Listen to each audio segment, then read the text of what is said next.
Merci Bobby.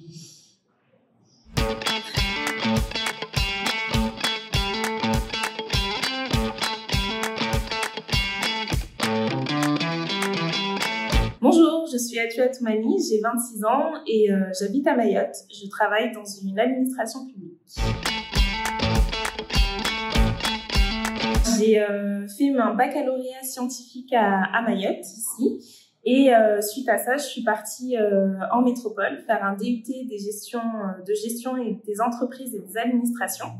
Suite à l'obtention de mon DUT, j'ai fait un bachelor responsable opérationnel d'activité. Et j'ai marqué une petite pause dans mes études parce que je me suis dit, bon, 3 ans d'études, c'était un peu, voilà, j'avais besoin de me reposer.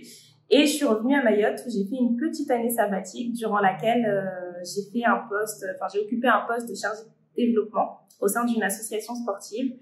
Et ça a été un peu le déclic de ma carrière parce que suite à ça, j'ai voulu continuer dans des études de management, de gestion d'entreprise pour occuper un poste plus polyvalent. Et donc, j'ai continué mes études à l'ESAM Lyon dans un master entrepreneur dirigeant en management stratégique. Et aujourd'hui, me voilà chargée de mission. On a récemment changé de nom il y a 1 an, donc c'est un peu compliqué. Pour l'instant, les gens, ils ont du mal à comprendre qui on est.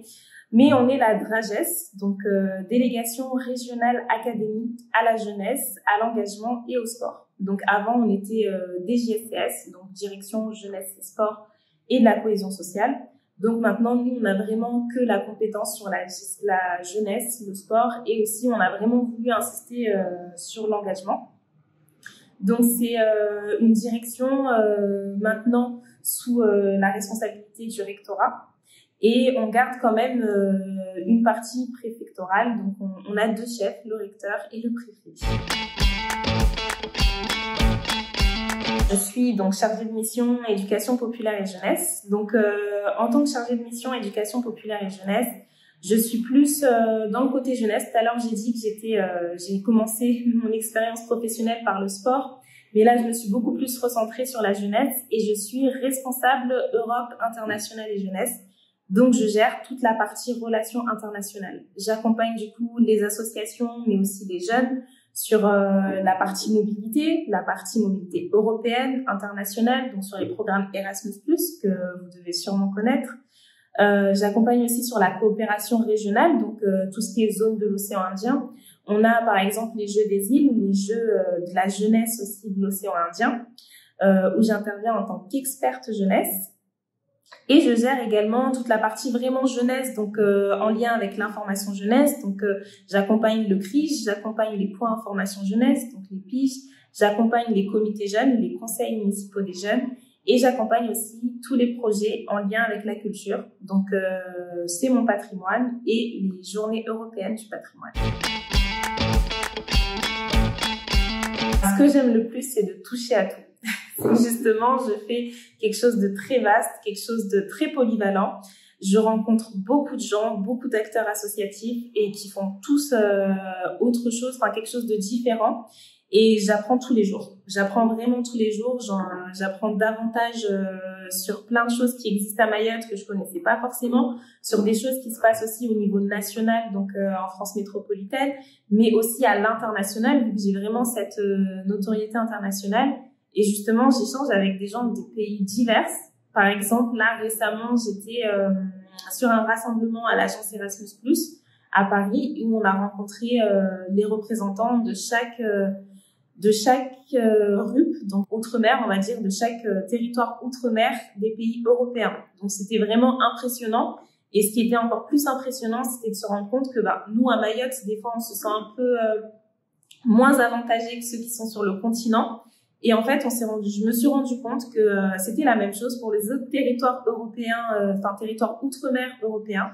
Ils rencontrent la même difficulté et franchement, c'est top. C'est le top. J'adore mon métier. J'adore rencontrer des gens. J'adore toucher à tout. Et j'adore développer des projets pour participer au développement de mon île. Alors, pour commencer, moi, j'ai vraiment fait une formation très large, parce que je suis très généraliste. Je voulais pas être bloquée sur un métier. Donc, j'ai choisi le management. Donc, j'ai commencé avec un DUT en gestion des entreprises d'administration dans un institut universitaire et technologique à Roanne. Et l'avantage, c'est justement, en sortant du lycée, on n'a pas le choc qu'on a quand on va à la fac, c'est qu'on est en petit comité. Du coup, c'est plus sympa, plus convivial. Et puis, on se dit, le prof, il nous écoute, il aura plus de temps pour nous expliquer ce qu'on n'a pas compris.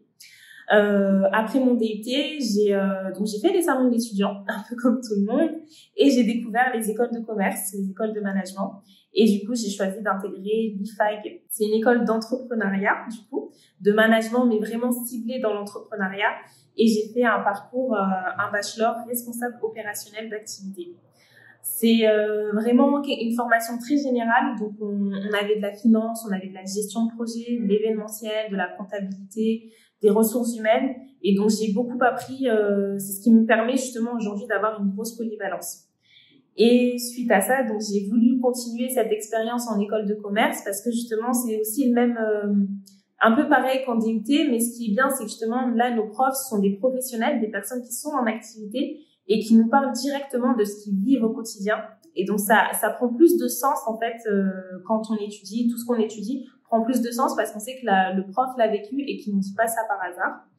Et donc, j'ai continué à l'ESAM Lyon, ou encore une école de management, du coup, où j'ai fait un master entrepreneur dirigeant avec l'option management stratégique, toujours. Et là, du coup, parce que j'ai pas envie de m'arrêter à là, j'ai fait qu'une année de master à l'ESAM, mais j'ai envie de continuer. Donc, je suis un master professionnel management stratégique des entreprises avec l'école ENACO, qui du coup est une école à distance. Alors, mon conseil, c'est qu'il faut pas hésiter à se relever si on se plante, parce que donc dans ma présentation, j'en ai pas forcément beaucoup parlé, mais j'ai fait une première année en fac avant de trouver ma voie. Et cette année, elle a été vraiment dure parce que c'était pas du tout ce que je voulais faire. Ce qui m'a beaucoup aidé, c'est justement d'être sur place, de rencontrer directement différents établissements, de rencontrer des professionnels qui m'ont parlé de leur métier, qui m'ont parlé des différentes formations qui existent. Et je me suis dit, non, je vais pas m'arrêter sur un échec. J'ai échoué cette année, sachant que j'avais jamais échoué avant. J'étais toujours première de ma classe, etc. Donc, ça a été un gros choc. Et là, je me suis vraiment bien relevée et je suis hyper contente parce que j'ai réussi aujourd'hui à trouver un poste qui me convient. Dans un environnement aussi qui me convient. Donc, mon conseil, ce serait vraiment de se relever après chaque échec. Et surtout, ne pas hésiter à poser des questions, à se renseigner, à demander quand on ne sait pas. Parce que j'étais très timide au début. J'osais pas demander mon chemin quand je suis arrivée pour la première fois dans une nouvelle ville en métropole. Et le jour où j'ai osé demander mon chemin, je me suis retrouvée là, sur mon poste. Donc c'est tout bénef. Donc il faut s'ouvrir, il faut pas rester fermé. Et il faut se relever à chaque échec.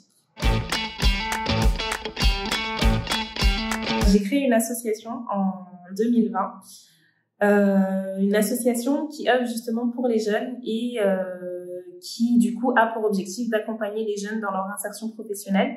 Donc le projet il est vraiment né de 2 jeunes diplômés, donc moi et un ami, on est venus sur le territoire. Moi j'avais un emploi, mais mon ami n'avait pas trouvé d'employeur et on s'est dit ce serait bien de pouvoir aider tous les jeunes diplômés qui se retrouvent dans cette situation-là, qu'on puisse les accompagner et se dire voilà, aujourd'hui vous êtes revenus à Mayotte, vous avez choisi de revenir faire valoir en tout cas vos diplômes à Mayotte, on va vous mettre en relation avec les employeurs. Donc là l'idée c'est vraiment une mise en relation, c'est vraiment de rejoindre l'offre et la demande, les réunir tous les deux pour que le jeune qui cherche un emploi puisse trouver facilement un employeur.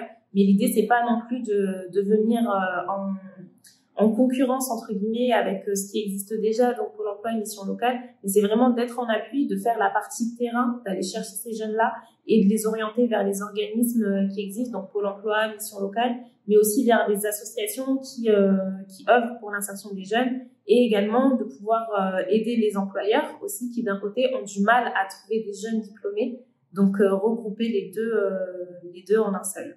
Donc mon association, je l'ai intitulée Manufai Ameso, qui veut dire en shimaoré l'avenir ou la réussite de demain.